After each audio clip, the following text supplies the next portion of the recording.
from Finland. He has a professional career for over 15 years as an advisor to the government and a lot of different organizations. And he is one of the forefront thinkers on our digital society and the intersection of the human and machine and how to quantify yourself. He has written a lot of books, and today he's going to talk about the Biohackers Handbook, which I think is an awesome read. So, welcome, Teemu. Yeah, thank you.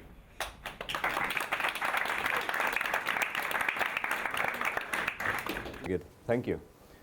So my name is Teemu Arina, and I'm from Helsinki, Finland. What we have been working on is something called the Biohackers Handbook. I'm also curating a conference called Biohackers Summit that's actually on 21st of May in London, and on 18th of November it's going to be in Helsinki. So you're most welcome, all of you. The way how I see the world is that information is primary. It is fundamental to our existence. It is in our DNA that sort of wants to copy forward.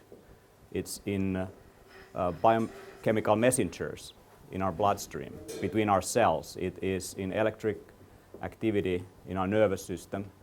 It's in something that we communicate to other people through our behavior, through our activity. This information, data, is going to be mined just like we mine gold in the industrial era. In a post-industrial era, this is where the value really is. I think as humans, we are becoming the platform. So computers have already moved from our desktops to our hands, to our pockets, to our clothes, and next they are moving inside our bodies.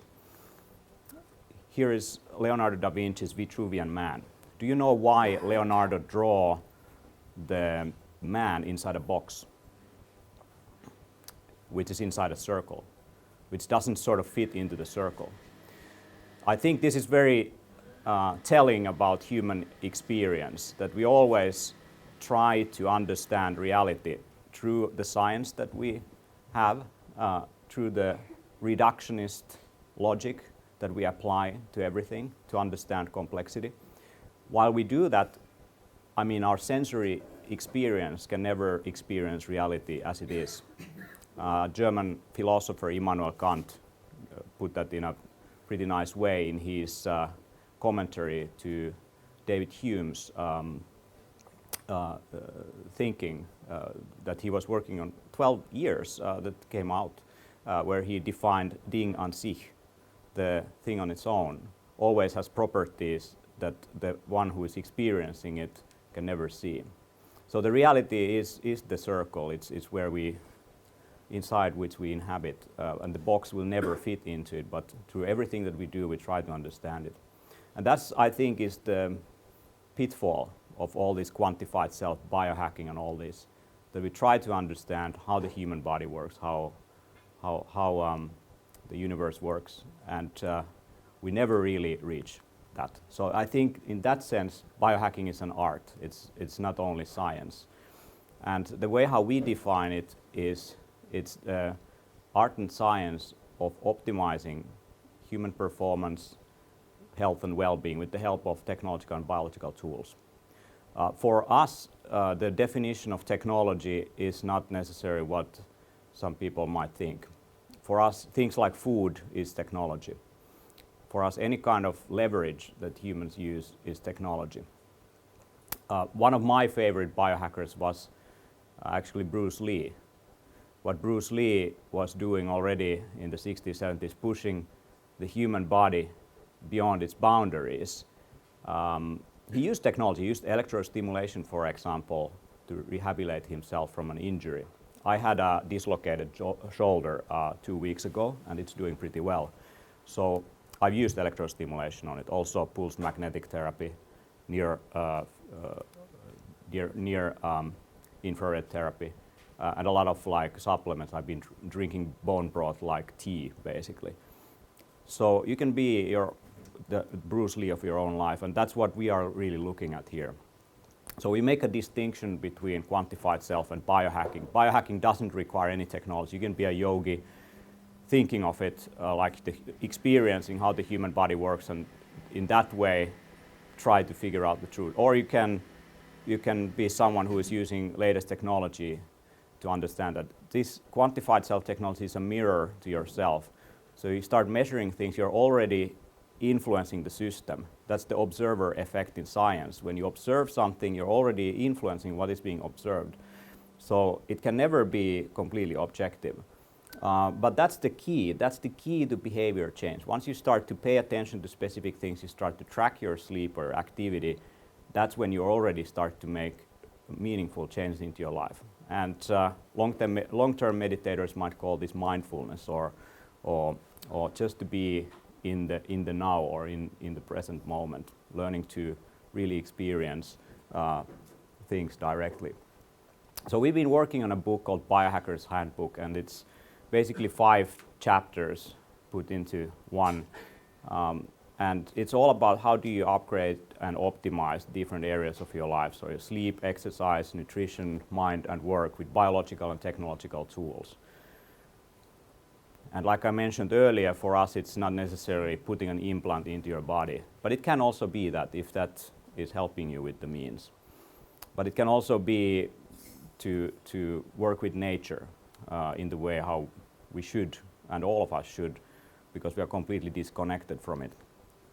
I work on it with my colleagues, so I'm a technology specialist. I work with a medical doctor and a nutrition specialist on this. So we sort of bring different perspectives into it. And in Finland we are all quite popular in our own fields as public speakers. Or if you take, for example, Olli Sovijärvi, he's a functional medicine practitioner, and his queue is like at least 6 months to get to meet him at his clinic. And he's helping only people who have extremely complex disease that other doctors have said that there is no cure.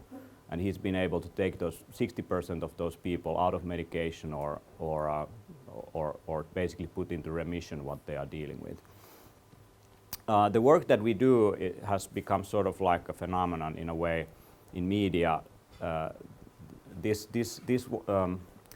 one here is sort of the Time magazine of Finland. It's a cover from 2013 when I told my story how I hacked a stress-based issue that I had, and it was quite a long thing. So after that, we've been covered almost on a weekly basis by radio, television, newspapers on this biohacking thing.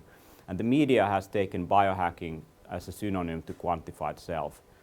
But we always try to remind that that's not the case. So biohacking, meaning you apply the hacker ethic into understanding the system that your body is, and then looking at what kind of systemic interventions you can then do once you understand how the complex system works, perhaps on a theory.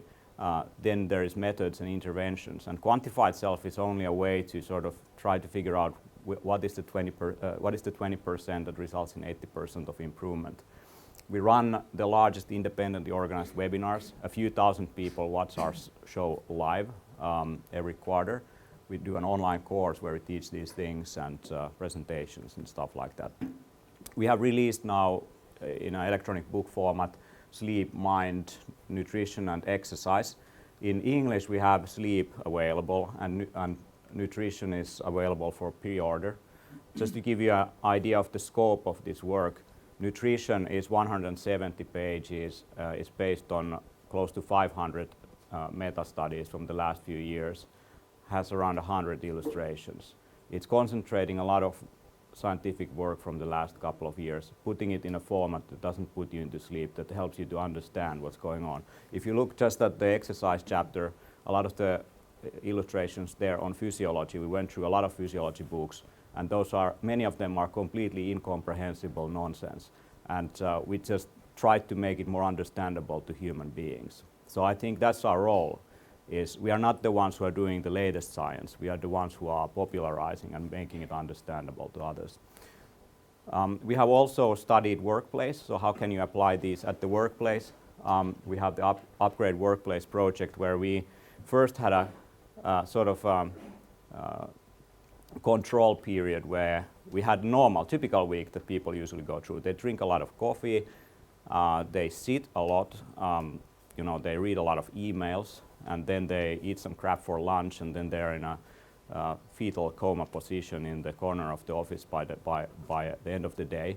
And we measured everything, what we can with sort of consumer available tools. And then we did an intervention period with the help of personal trainers and doctors and biohackers, and we looked at what can you do during the day differently, for example, for recovery or for snacks or for lunch and so on. I think I'm the only one with coffee here, so I just made my own coffee. But anyway, so there is some interesting stuff coming out from there for companies. Then we have the Biohackers Summit. It's been growing, doubling in size every year, and I invited Hannes in 2014. Before we had the name Biohacker Summit, it was called Upgraded Life Festival, and he was there.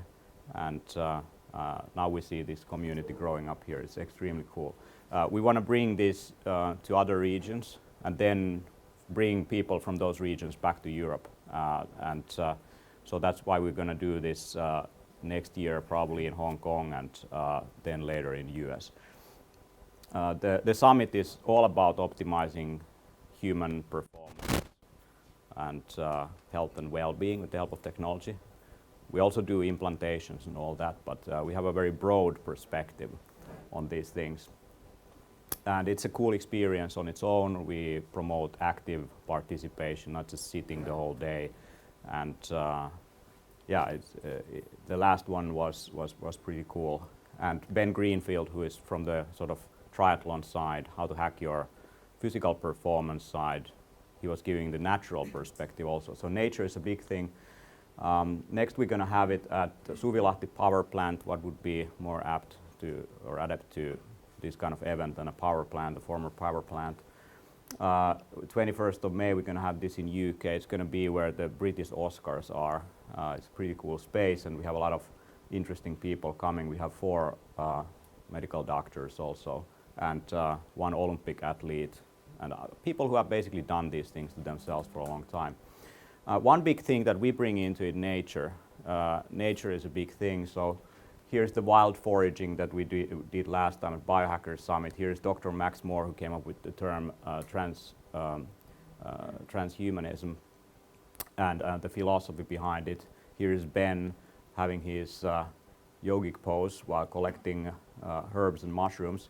And when we collected all of those things, then we worked with a top chef who is basically bringing the sort of what chefs usually do, quality ingredients, cooking methods, everything to preserve it, make it, composition, taste, all that. What we bring is the biohacking on it. So how do you cook the food in a way that it actually helps you to perform better, or that the nutrients absorb more effectively, and you're not destroying the ingredient in the process. And that's pretty interesting.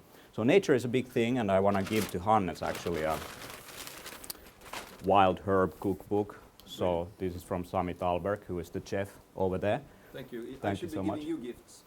No. But this is for anybody who's reading today. Absolutely. Thanks Yeah. a bunch. So it's for here in the epicenter, and I mean, you have the same fauna and flora here, and you can also go collecting these things. There is better stuff on the streets and in the forest than in the supermarket. Fantastic. So we will send you guys out to find lunch in the different trash cans around in Stockholm. Exactly. Yeah. You can go Old foraging. pizza. You can go foraging there. Here are some pictures of what we did at the conference. We're going to have this sort of as a tradition alongside with everything that we do. Always have nature close to it, and sort of combining ancient herbal wisdom with sort of 2.0 latest, test tube kind of understanding of it and putting it together. Do you want one? Yeah, that's the last slide. Perfect. So this is the way how I see it, really. I mean, today we have the technology and we have the tools to really decide in what kind of state are we going to perform today. If you're going to do a lot of creative writing, or you're going to be executing something physical, or pushing yourself in exercise, whatever you do, we now have deeper understanding of how to sort of pick up the right context and tools for setting you up for that kind of challenge. A lot of people struggle. I mean, you have a writer's block, you can't produce any material. you don't feel that you have enough energy, you deal with stress. So all these things are what biohacking can really enable you to do. So we are not that much into synthetic biology. It's extremely interesting when it's applied to human beings also. So thank you very much. Take a look at the Biohacker Summit, and you can get the sleep book from our site. Thank you. Thank you.